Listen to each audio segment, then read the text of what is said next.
Hi guys! So welcome back sa another video. So in this video, sasagot tayo ulit ng question na I don't know if nasagot na po, pero ano pong submersible pump gamit nyo for 100 gallon? Thank you! Siyempre, first of all, say hi muna sa mga babies ko. Hi babies! 'Di ba? Ang friendly nila. Nagpapahawak talaga sila, tapos naglalapitan. Oh. 'Di ba?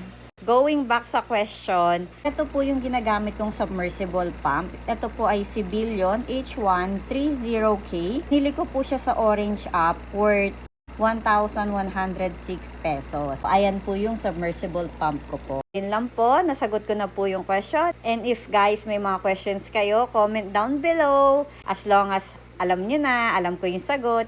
Of course, sasagutin ko pag di ko alam. Eh di hindi, charot.